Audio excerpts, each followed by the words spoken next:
오늘은 종려주일이고 내일부터 고난주간이 시작됩니다. 이 기간은 일주일의 아주 짧은 기간이지만 예수님의 십자가로부터 부활의 승리로 나아가는 공생의 마지막 정점과 같은 시간들입니다. 역사적으로 교회는 이 고난주간에 말씀과 기도에 힘쓰며 주님의 고난과 함께하는 회개와 나 자신을 돌아보는 시간들을 가져왔습니다. 우리도 특별 새벽 기도회를 통하여 그동안의 나의 신앙생활을 돌아보고 회개하고 새롭게 되는 소중한 시간들로 가지게 되기를 바랍니다.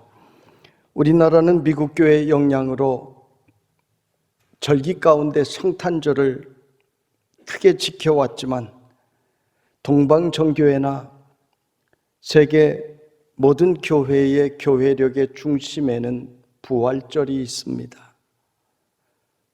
세계 모든 교회는 고난주간을 지키며 부활절로 나아갑니다.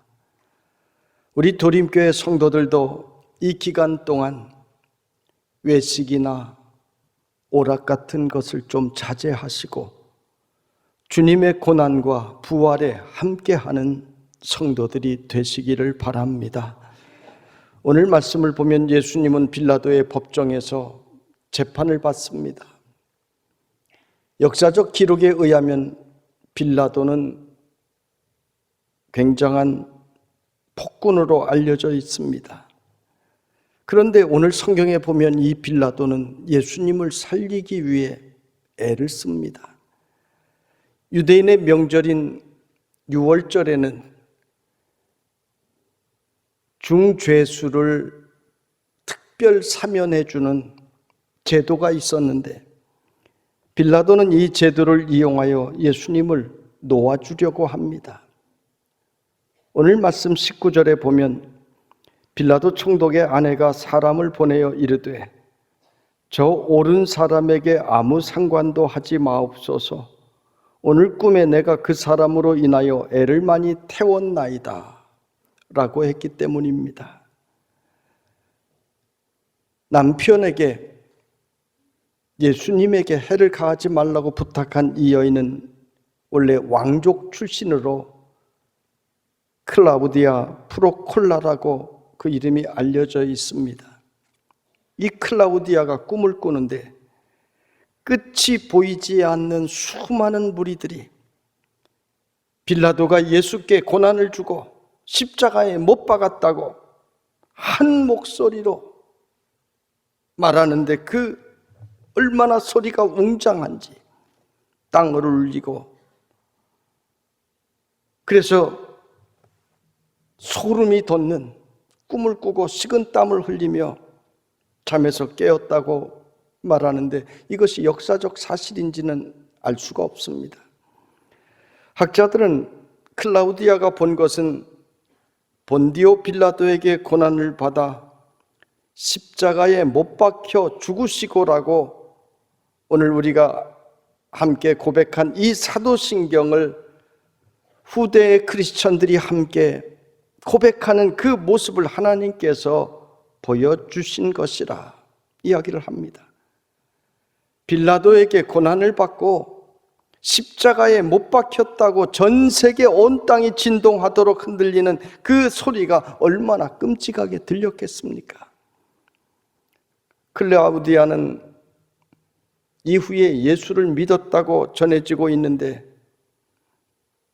오늘날 동방정교회인 콥틱 교회나 에티오피아 정교회 등에서 이 클라우디아를 성자로 추대하여 추앙하고 있습니다. 동방정교회 그러면 거기도 기독교인가 그렇게 생각하는 분들이 있는데 기독교는 콘스탄티노플을 중심으로 하는 정교회와 로마를 중심으로 하는 가톨릭 교회가 1054년에 갈라지면서 러시아나 이집트 또 시리아, 그리스 이런 유럽 일부 지역들 이런 곳에서는 정교회가 뿌리를 내리고, 또 유럽을 중심으로 가톨릭 교회가 뿌리를 내리게 되었습니다. 정교회, 가톨릭 교회 그 이름 자체도 사실은 콘스탄티노플에 있던 교회가 우리가 정통이다, 우리가 정통이다, 오소독스다 이렇게 주장을 하니까 이 로마에 있던 교회에서 아니다, 우리가 정통이다, 우리가 가톨릭이다, 우리가 보편적인 교회다 이렇게 주장을 하면서 그 이름이 정교회, 가톨릭 교회 그렇게 내려오게 된 것입니다. 기독교 문학가인 톨스토이가 대표적인 정교회 신자입니다. 지금 전쟁이 발발한 우크라이나 대표적인 정교회 국가입니다. 우리나라에도 정교회가 있지요. 대표적인 교회가 아현동의 성 니콜라스 대성당입니다. 우리나라에 몇 개 없는 비잔티움 양식의 건물입니다. 사람들은 이 비잔티움 양식을 잘 모르니까 아까 그 교회 모습을 생각하면서 저 동네 사람들은 대머리 교회라고 부른대요. 어쨌든 다 같은 교회입니다. 역사는 흐르고 흘러 아내는 이렇게 성자로 추앙을 받는데 남편인 빌라도는 매주일 전 세계 크리스천들이 사도신경으로 빌라도에게 고난을 받으사 이렇게 고백을 합니다. 아내와 남편의 미래의 모습이 이렇게 다른 것을 보며 안타까움을 금할 길이 없습니다. 빌라도는 아내의 꿈 이야기도 있고 해서 예수님을 풀어주기 위해 애를 썼습니다. 바라바는 아주 큰 죄를 지은 흉악범이라고 기록되어 있습니다. 그래서 바라바와 예수 중에 누구를 풀어줄 것인가 군중들에게 질문하면 군중들이 예수를 선택할 것이라 빌라도는 생각을 합니다. 그런데 안타깝게도 군중들은 대제사장과 장로들의 선동을 받고 바라바를 풀어주라고 외칩니다. 학생 시절에 이 성경 말씀을 읽으면서 아니 빌라도가 무슨 그렇게 큰 죄가 있나? 이 빌라도는 예수님을 살리려고 애쓴 인물이 아닌가? 이 빌라도의 마음이 참 애처롭게 느껴졌습니다. 여러분, 빌라도의 죄가 무엇입니까? 빌라도는 예수님을 무죄라고 분명하게 말해야 했습니다. 그런데 군중들이 폭동을 일으키는 것이 두려웠습니다. 그러면 자신의 총독으로서의 지위가 흔들릴 것입니다. 로마 카이사로부터 분명히 문책이 내려올 것입니다. 요한복음에 보면 빌라도는 예수를 놓으려고 애를 썼으나 군중들이 한 목소리로 당신이 예수를 십자가에 못 박지 아니하면 가이사의 충신이 아니니이다 이렇게 떼창을 했습니다. 결국 죄는 짓고 싶지 않지만 자신의 자리 때문에 현실과 타협하는 연약하고 비겁한 선택을 한 사람이 바로 빌라도라고 하는 인간입니다. 빌라도는 군인 출신으로 전쟁 중 공을 세워 총독이라고 하는 자리에 오른, 정치적인 자리에 오른 아주 특별한 이력을 가진 사람입니다. 이 빌라도는 생각했을 것입니다. 내가 어떻게 해서 얻은 자리인데 이 하찮은 한 사람의 유대인 죄수 때문에 내가 얻은 이 자리를 포기할 수 있나 생각했을 것입니다. 그래서 진리가 아닌 자리를 선택했습니다. 그렇다고 해서 이 자리를 지켰습니까? 불과 4년 후인 AD 36년 총독의 자리에서 빌라도는 파면되고 맙니다. 파면의 이유가 아이러니합니다. 군인 출신이었던 이 빌라도는 공포정치를 하였는데 로마에 항거하는 이들이 그리심 산으로 숨어들었습니다. 그때 군대를 이끌고 가서 이들을 진압을 합니다. 여러분, 그리심 산은 성전이 있는 성소입니다. 성지입니다. 건드리지 않아야 할 곳입니다. 이제 유대와 사마리아, 갈릴리 각곳에서 로마에 반항하는 운동들이 일어날 것입니다. 그래서 서둘러 로마 정부는 폭동을 우려하며 빌라도를 파면을 합니다.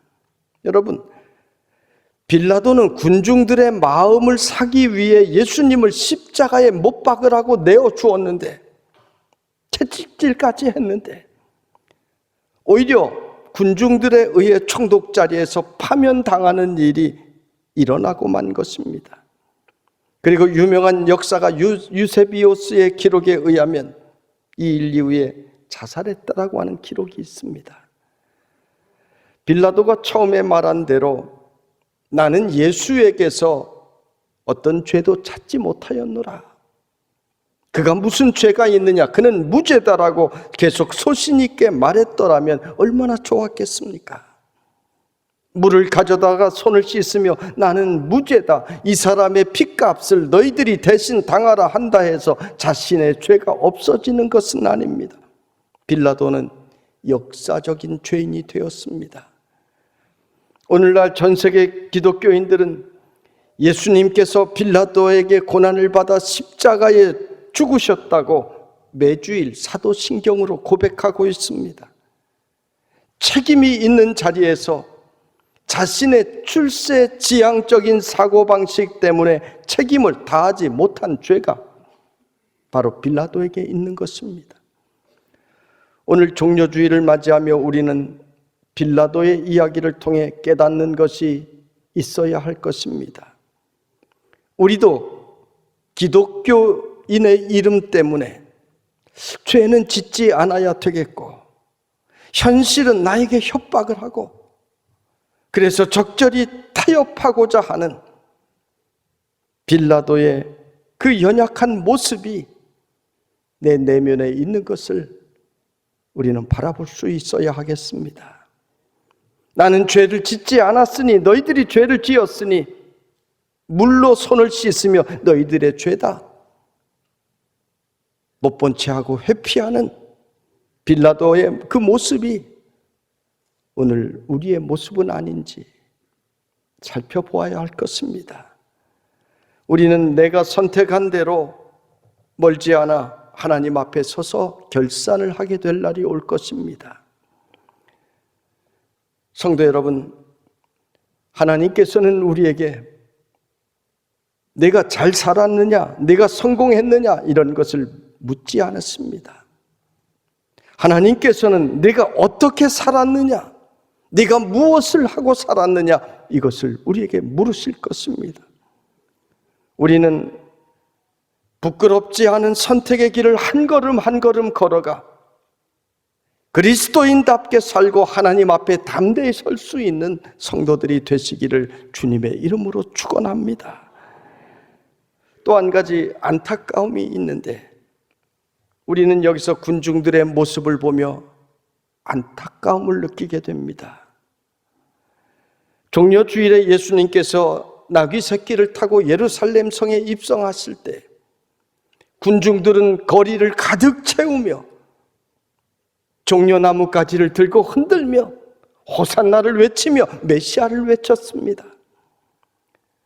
어떤 이들은 자신의 겉옷을 벗어 예수님이 타신 나귀가 그 위를 걷도록 길 위에 깔았습니다. 최고의 존경을 표현한 것입니다. 그런데 며칠 만에, 불과 며칠 만에 이렇게 변했습니까? 여러분, 사람들의 군중 심리라고 하는 것은 그렇게 믿을 만한 것이 못 됩니다. 사람들은 군중 심리에 의해 똑똑하다고 하는 사람들도 이리 왔다가 저리 갔다가 합니다. 히틀러나 무솔리니 같은 독재자들이, 김일성 같은 이들이 이용한 것이 바로 군중 심리입니다. 독일의 히틀러나 이탈리아의 무솔리니가 수많은 사람들의 마음속에, 가정 속에 전쟁을 통하여 아픔을 주고 상처를 주었는데 그 당시에는 백성들의 절대적인 지지를 받았습니다. 우리나라 정치 역사도 그렇지 않습니까?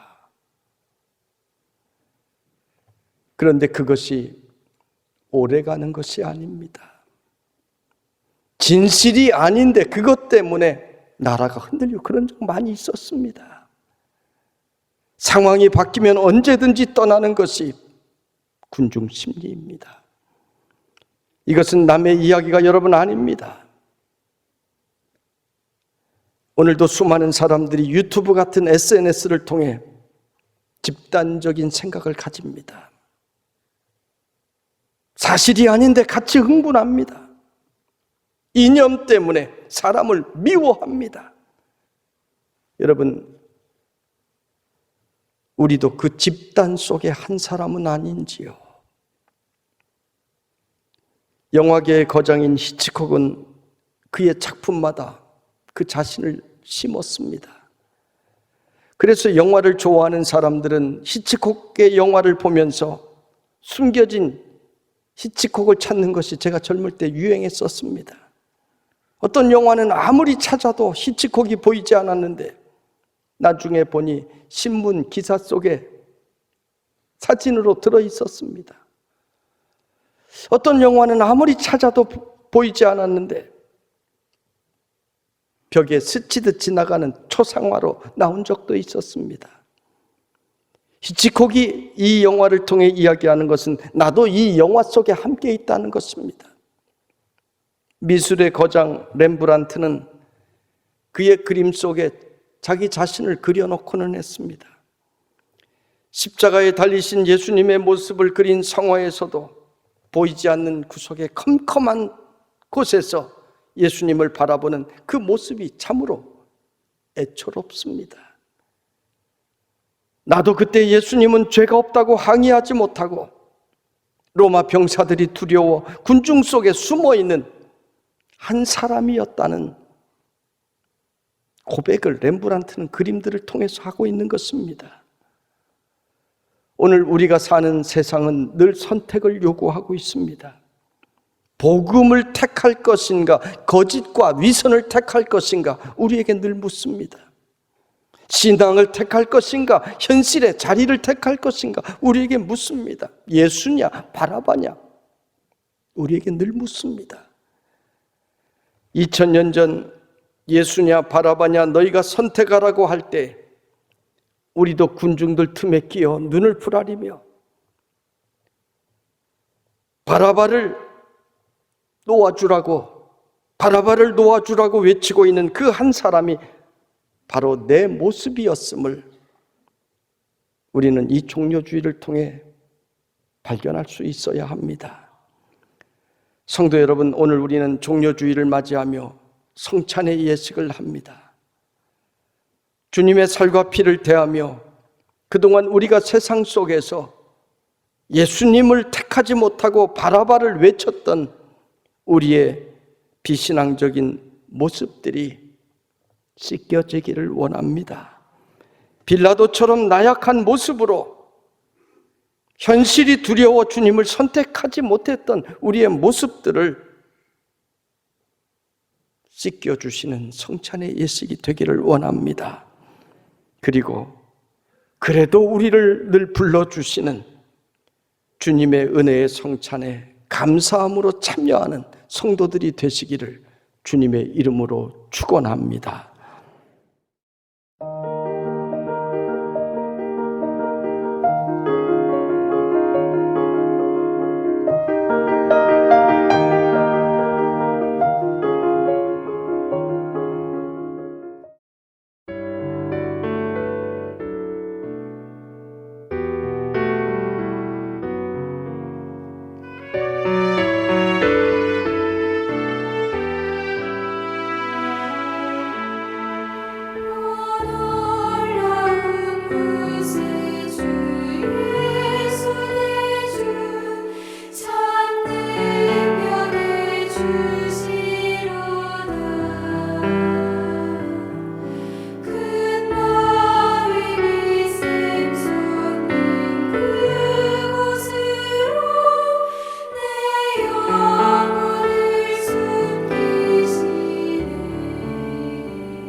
주